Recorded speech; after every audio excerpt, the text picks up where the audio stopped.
Bom dia, sétimo ano. Filosofia. Vamos dar uma estudadinha aí no capítulo 9 de vocês aí de filosofia.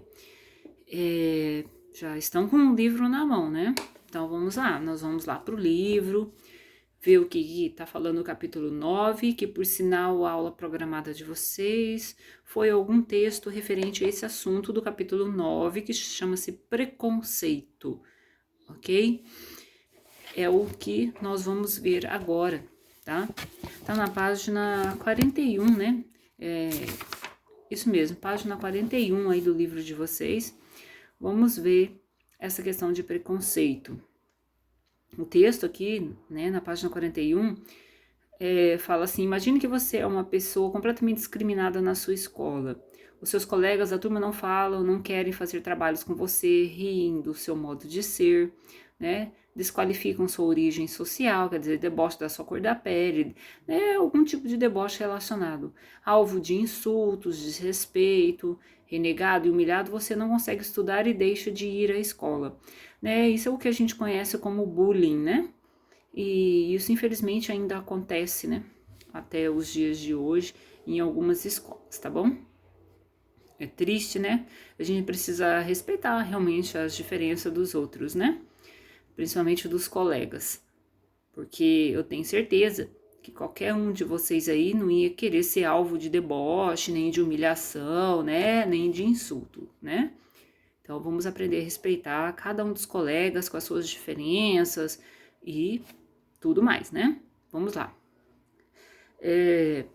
Aqui no página 41 de vocês tem uma história bem interessante. Eu quero que vocês prestem muita atenção nessa história que eu vou contar para vocês, tá? Tá aqui em problematização. Essa história começa aqui na página 41 e terminamos lá na página 42. Olha só, depois de um dia exaustivo na escola, Fátima foi dormir bastante cansada. De repente, quando ela abriu os olhos, ela visualizou um ser vivo verde com uma luz própria detrás dele. O seu corpo parecia estar preparado para aquela aparição, pois ela não sentiu medo. Ele indicou que os dois deveriam ir em direção à luz. Vocês perceberam? Então ela viu um ser, né, verde, iluminado, e que deu uma direção para ela seguir junto com ele. Fátima foi abduzida por extraterrestres. Presta atenção. Ela nunca tinha acreditado na existência, né, da vida em outros planetas. Mesmo assim, não foi poupada dessa grande aventura da sua vida, né, desse encontro que ela teve aí depois que ela foi dormir. Então, acho que vocês já observaram que ela estava sonhando. Na página 42 diz assim: dentro da nave, Fátima viu muitos desses homenzinhos verdes cruzando um salão cujo centro estava ocupado por uma tela gigantesca. Aquilo lhe parecia familiar. Ela se sentou para ver o que estava sendo transmitido, na esperança de encontrar alguma informação que a ajudasse a compreender aquela situação inusitada, uma situação bem diferente. Mas o que viu foram notícias do mundo todo, né? A maioria trazia manchete retratando o que? Violência, né? Causada pelas mais diversas formas de preconceito. Ela começou a ver o que tem acontecido no mundo com relação a preconceito, viu nessa tela de televisão dentro da nave espacial. No formato de telejornal, as notícias seguiam uma atrás da outra, enfatizando conflitos, guerras, né? Na Palestina, os judeus massacravam os palestinos, que respondiam com homens-bombas, narrava uma jornalista sem expressão nenhuma, né? Na França, as mulheres árabes residentes no país foram proibidas de usar o véu. No Brasil, na cidade de São Paulo, após a parada gay, um homossexual foi agredido e morto. Então ela estava vendo essas notícias. Pela primeira vez, Fátima sentiu o distanciamento de tudo aquilo e prestou atenção de cada depoimento. Na angústia e no sofrimento daquelas pessoas, concluiu que a Terra estava se destruindo por preconceito. E em seguida o vídeo mostrou o ambiente de sua escola. O seu coração começou a disparar, pois pôde ver a sua própria imagem sentada. Ela começou a se ver lá na escola, sentada dentro da sala de aula, na última fila. Ela parecia observando passivamente a turma rindo de um colega seu e chamando de nerd. Ela começou a ver a turminha dela, os amiguinhos dela, né, fazendo deboche de um menino lá, chamando ele de nerd. Naquele momento, Fátima se deu conta de que o garoto era vítima de assédio diariamente só porque gostava de estudar. Ela começou a ver. Quando a gente está do lado de fora e a gente começa a ver certas situações, a gente consegue ver bem melhor do que quando a gente está no meio da situação, né? Aí, assistindo a própria frieza diante daquela situação de total preconceito, porque ela estava se vendo, né? Ficou chocada com a sua atitude e, sem conseguir controlar sua emoção, chorou. Um dos extraterrestres se aproximou e cuidadosamente colheu uma lágrima e guardou em um pequeno frasco. De repente, Fátima acordou atônita. O que tinha acontecido? Nossa, que bom que tudo for apenas um sonho, melhor não comentar aquela loucura com ninguém, ela pensou, né? Preparou-se para ir à escola, mas chegou atrasada, pois ainda estava zonza com aquela experiência daquele sonho. Enquanto a professora fazia a chamada, ela ouviu os colegas formando um plano para colocar lá no quadro, né? Aqui fala no mural, né? O quê? Uma foto embaraçosa do nerd no mural do pátio. Olha só. Parecia uma farra. Era muito mais fácil ser convencida a cometer um ato contra ele do que se indignar e reagir contra o plano. Né? Ela percebeu que é muito mais fácil ir na onda dos colegas, porque se você for contra aquela situação toda, se ela fosse contra, ia ser uma coisa bem difícil, você tem que enfrentar, né, aquelas pessoas, mas ainda é o certo.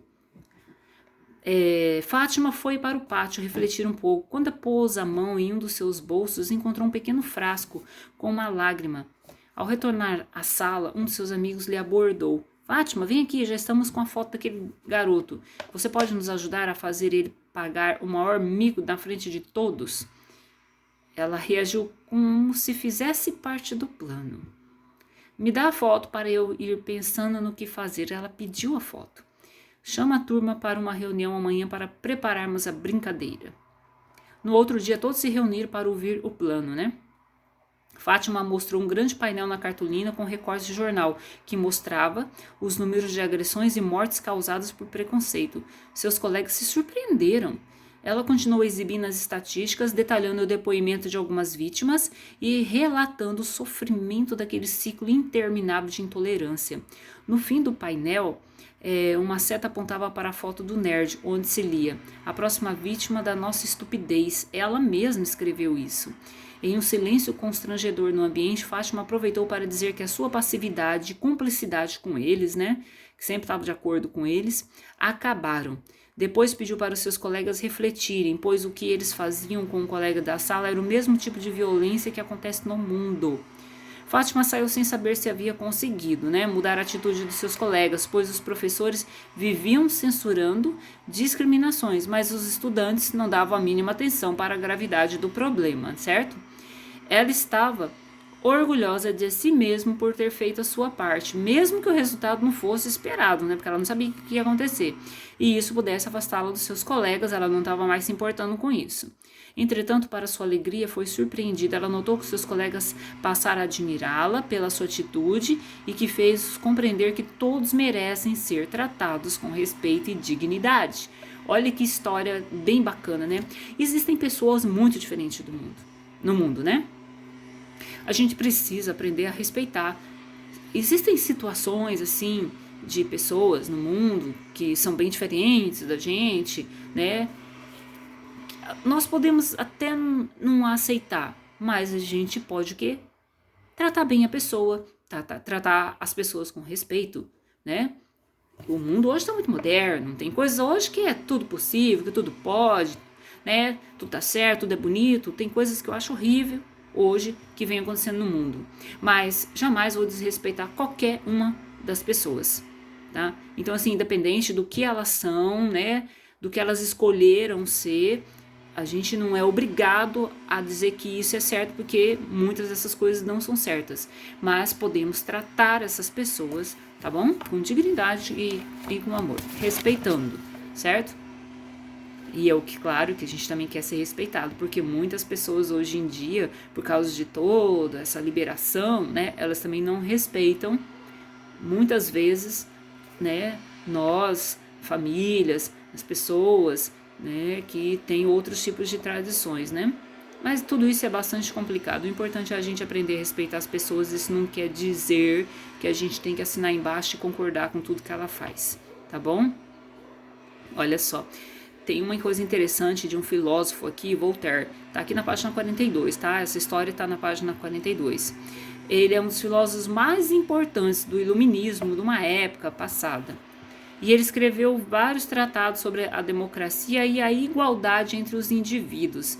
E apesar desses filósofos escreverem umas coisas difíceis, ele escreveu uma coisa bem interessante sobre a tolerância, né? Ele escreveu algumas coisas pedindo tolerância religiosa, pois ele, Voltaire, mesmo concluiu: ninguém convence os outros agindo com violência, né?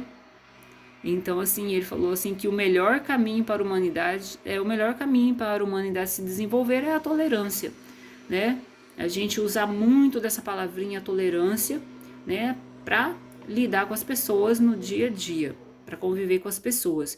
Isso não quer dizer que vamos aceitar as coisas erradas, o erro dessas pessoas. Só se afastar, né, não ser conivente, não fazer a mesma coisa, ok? E é uma coisa interessante quando ele fala assim sobre religião e outras coisas, Voltaire, que a gente não tem como convencer os outros agindo com violência, né? Aliás, com violência é bem difícil você convencer as pessoas, né? Você pode trazer outros tipos de trauma, trazer medos, mas assim, convencer a pessoa de alguma coisa com violência é uma coisa que muito difícil. Então, assim, essa história que nós lemos hoje da Fátima é muito importante para cada um de vocês aprender a respeitar os colegas, né? Respeitar as pessoas de modo geral, tá bom? E tentar nunca entrar na patotinha para fazer as coisas erradas, né? É melhor ficar só. Já ouviram aquele ditado que diz assim: antes só do que mal acompanhado? Então, é bem isso, né? É melhor a gente ficar sozinho do que ser conivente com coisas erradas que vão ferir as outras pessoas, né? Que vai trazer dor para alguém nessa vida, tá certo? Então, dá uma lida na página 41, 42, né, de vocês, que é bem interessante, né, essa história, é bom pra gente ler. Então, aqui tem também outras coisas aqui bem interessantes no testemunho contra a intolerância, aqui na página 43, né, e tem várias pessoas importantes aqui que escreveram coisas assim sobre a intolerância. E Tertuliano, né, ele escreveu assim: é um sacrilégio tirar em matéria de religião a liberdade aos homens, impedir que escolha uma divindade. Nenhum homem, nenhum Deus gostaria de um serviço forçado. Ele está falando sobre a tolerância religiosa. Santo Hilário, né, falou assim: se usassem de violência para a defesa da fé, os bispos se oporiam a ela, né? Presta atenção nessas frases aqui que está na página 43 de vocês. Fala assim: aconselhai e não forçai, né? São todas frases. Não pretendemos destruir os erros pela violência. Não tem como você destruir erros usando a violência, né? Mas faz com amor, viu, gente? E o bispo do Belay, né, não devemos sequer empregar termos insultantes, né, não ficar insultando as pessoas, né. E tem uma coisa bastante bacana aqui do cardeal de Lacamus, que ele fala: lembrai-vos que as doenças da alma não se curam pela coerção, né, por força, e nem pela violência, tá? As doenças da alma, com certeza, com atitudes amorosas, ok? Então, até a próxima aula, gente. Tchau!